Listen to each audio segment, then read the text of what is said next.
Angie Austin with Oil and Gas 360, and we're here at EnerCom's 2017 Oil and Gas Conference.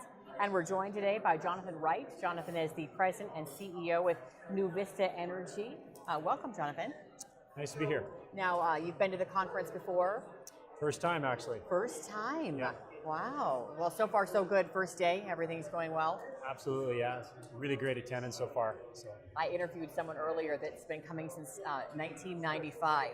Oh, wow. So, yeah, I know. That's what I said, too. Oh, wow. All right, let's start with, in terms of NuVista Energy, what results have you seen on early development activity for your Pipestone development block?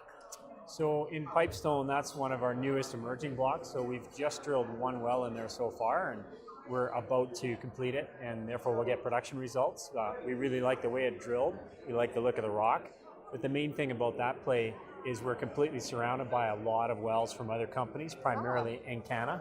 Okay. And so there's about $600–700 million worth of wells surrounding us, leading right up to touching the edge of our lease. So we actually have a very good idea of how strong it is. We think it's going to be potentially our most valuable block, or at least as valuable as our very successful Bilbo block. Okay, well, it sounds like that may be quite a focus there, and that's what the question is about, your focus in ramping up NuVista's current production. Which of the company's development blocks will be the focus?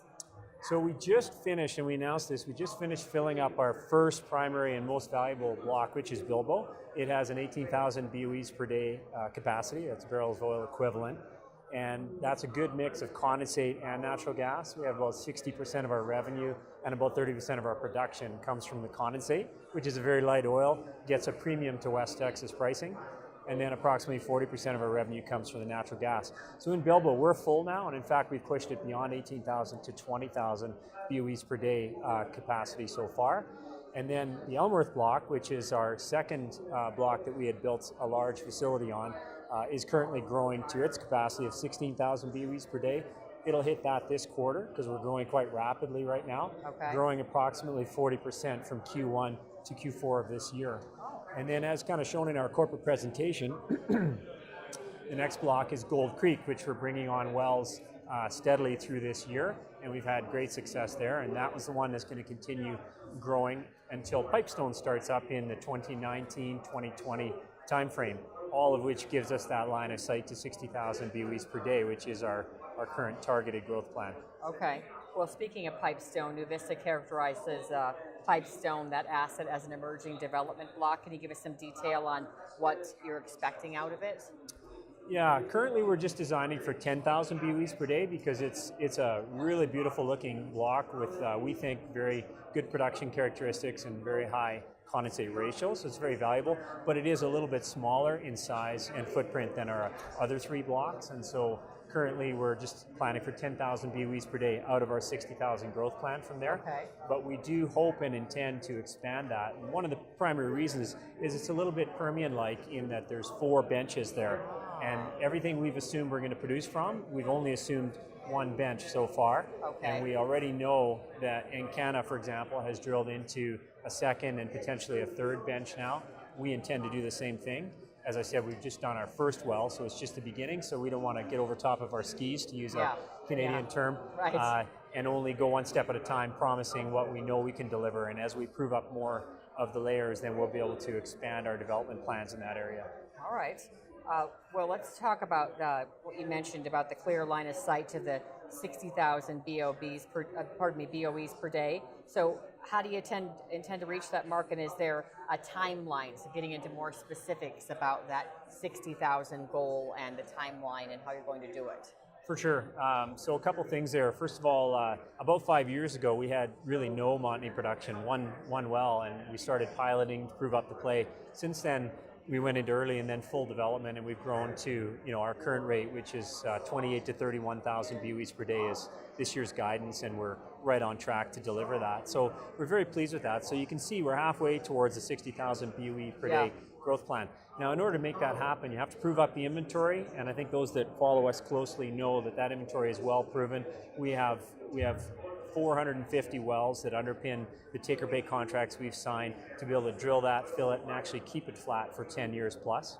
So the first thing is the inventory, and that's been going great. Second thing, it's got to be profitable inventory. So we've had just excellent returns, ranging from 50 to 100% rates of return half cycle on these wells. And of course, we already have built most of the facilities and we already own the land. So half cycle is pretty close to our current full cycle costs.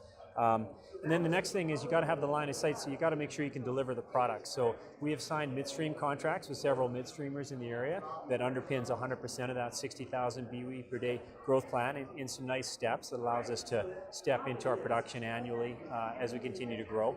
And then the final thing is you got to make sure all those products get to market. So we think of it as kind of a cradle to grave molecule concept. You got to make sure you can deliver it. Now the condensate's very easy because we're making it in Alberta, in Canada, and we're using it in Alberta as a diluent for the oil sands. So we are the market, which is why we get a premium price. And it's very easy to pipeline or even truck if we needed to, but we do pipeline into market. The more difficult one is natural gas, because in Canada we have to deliver that natural gas to various markets on the east coast of Canada, west and the east coast of the United States, and of course down to the US Gulf Coast. And we have contracts into all those areas, again underpinning that full 60,000 growth plan. And then the final part is you've got to be able to handle NGLs, and those are mostly transported by pipeline and fractionated within the province of Alberta. Wonderful. All right, anything else you'd like to add?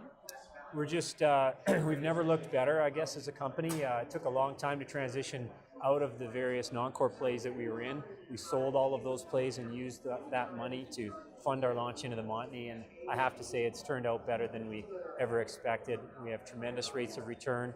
We're getting Permian-like results with far more than 1,000 barrels a day of condensate from most of our wells, and then the natural gas on top of that taking us to 1,500 to 2,000 BOEs per day per well as an average. So we're getting Permian type results, as we like to say, without having to pay the price of entering the Permian. The condensate rich Montney in our area with Encana and Seven Generations and other successful companies around us, it's a tremendous address, and we're super happy to be there.